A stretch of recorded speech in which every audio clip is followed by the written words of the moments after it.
আসসালামু আলাইকুম ওয়া রাহমাতুল্লাহি ওয়া বারাকাতুহু। আজকে আমরা জিকিরের ফজিলত সম্পর্কে কিঞ্চিত আলোচনা শুনব।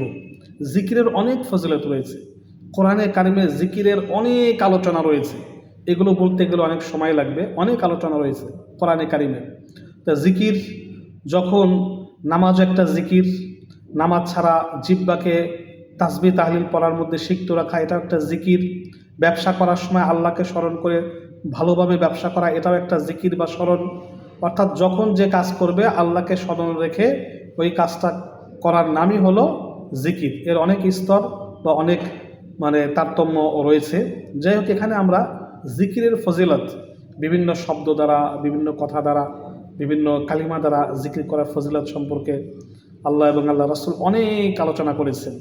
যেমন জিকির আল্লাহকে খুশি করে, যে কোনো জিকির আল্লাহকে খুশি করে। আল্লাহ পাক বলেন, ফাযকুরুনি আযকুরুকুম ওয়াশকুরুলি ওয়া লা তাকফুরুন। তুমি জিকিরের মধ্যে আমাকে স্মরণ করো, আমার নাম স্মরণ করো, আমি তোমার নাম স্মরণ করব। তুমি যদি একজনের মধ্যে স্মরণ করো, আমি অনেকজনের মধ্যে তোমার নাম স্মরণ করব। শয়তান জিকির দ্বারা শয়তানের কোমর ভেঙে যায়, শয়তানকে বিতাড়িত করে দেয়। জিকির মানুষের সকল পেরেশানি দূর করে দেয়। কোরআনে কারিমে আল্লাহ পাক বলেছেন, আলা বিযিকরিল্লাহি তাতমাইন্নুল কুলুব। জিকির মানুষের অন্তরে প্রশান্তি দান করে, পেরেশানি দূর করে দেয়। জিকির মানুষের দিলকে খুশি করে দেয়। জিকির হৃদয়কে শক্তিশালী ও দেহকে সুস্থ করে দেয়। জিকির রিজিকের দোয়ার খুলে দেয়। জিকির বা জাকিরকে ধনী বানায় যদিও সে ফকির হয়। জিকির মানুষকে শ্রদ্ধার পাত্র বানায়। জিকিরকারীদের জন্য সমুদ্রের মাছও ইস্তিগফার করতে থাকে। জিকির আল্লাহকে নিয়ে ভাবতে শেখায়, যে আল্লাহর নামে জিকির করে সে আল্লাহকে নিয়ে ভাবে। জিকির দিল থেকে মানুষের ভয় দূর করে, দিল থেকে মানুষের ভয় দূর করে দেয়। সবচেয়ে দামি জিকির হলো জামাতের সাথে নামাজ আদায় করা। তারপরে এমনি তাসবির জিকির মধ্যে হলো এই আফজালুল ইবাদাতি তেলাওয়াতুল কোরআন, এটা একটা জিকির, কোরআন তেলাওয়াত করা জিকির। আফজালুল যিকরি লা ইলাহা ইল্লাল্লাহ, এটা একটা জিকির। সুবহানাল্লাহ, আলহামদুলিল্লাহ, আল্লাহু আকবার, আল্লাহ ইত্যাদি, এগুলো সব জিকির। জিকির জিকিরকারীকে গায়বীভাবে শক্তি প্রদান করা হয়। সে আল্লাহ ছাড়া কারো কাছে নত হয় না। জিকিরকারীর কাছে শয়তান ভিড়তে পারে না, চাপতে পারে না। মহানবী সাল্লাল্লাহু আলাইহি ওয়াসাল্লাম বলেন, আশ-শাইতানু জাসিমুন আলা কলবি ইবনে আদম ফাইযা যাকারাল্লাহ খানাসা ওয়া ইযা গাফালা আও নাসিয়াল্লাহ ওয়াসওয়াসা। মহানবী সাল্লাল্লাহু আলাইহি ওয়াসাল্লাম বলেন, শয়তান মানুষের দিল চুরি করে, চুরি করে নেয়, কলব চুরি করে। যখন মানুষ আল্লাহকে স্মরণ করে খানাসা, শয়তান তখন পিছিয়ে যায়, সরে যায়, লুকিয়ে যায়। ওয়া ইযা গাফালা আও নাসিয়াল্লাহ, আর যখন মানুষ আল্লাহ থেকে গাফিল হয়ে যায় বা আল্লাহকে ভুলে যায়, ওয়াসওয়াসা, তখনই অন্তরে বসে বসে বিভিন্ন ওয়াসওয়াসা দিতে থাকে, বিভিন্ন রকমের কুমন্ত্রণা দিতে থাকে।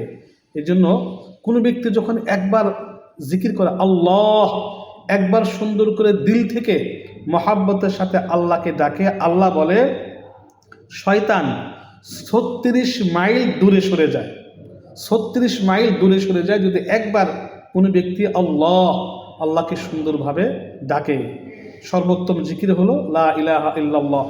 জিকিরের অনেক প্রকার রয়েছে এবং জিকিরের মধ্যে অনেক কোয়ালিটি রয়েছে।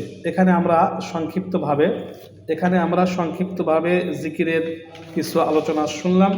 জিকির সম্পর্কে আরও অনেক আলোচনা রয়েছে। জিকির সম্পর্কে আল্লাহ রাসূল বলেন, মান আতা আল্লাহ ফাকাদ যাকারাল্লাহ। যে ব্যক্তি আল্লাহর হুকুম পালন করে সেই জিকির করছে বা করেছে বলে ধরে নেওয়া হবে। তাই আমরা জিকিরের মাধ্যমে আল্লাহকে সন্তুষ্টি করার চেষ্টা করব। আল্লাহ রাসূল বলেন, প্রত্যেকটা বস্তু পরিষ্কার করার বা পরিচ্ছন্ন করার কোনো মাধ্যম বা বস্তু রয়েছে। যেরকম কাপড় ময়লা হলে পানি দ্বারা, সাবান দ্বারা আমরা পরিষ্কার করি, তদ্রূপ মানুষের গুনার কারণে অন্তর জং ধরে যায়, ময়লা হয়ে যায়। সেই জং ধরা ময়লা কলবকে জিকির দ্বারা পরিষ্কার করতে হয়।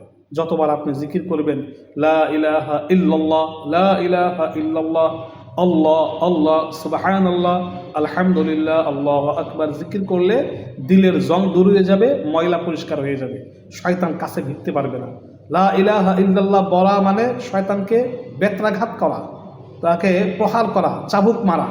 শয়তানকে তরবারি দ্বারা আঘাত করা, দ্বিখণ্ডিত করা।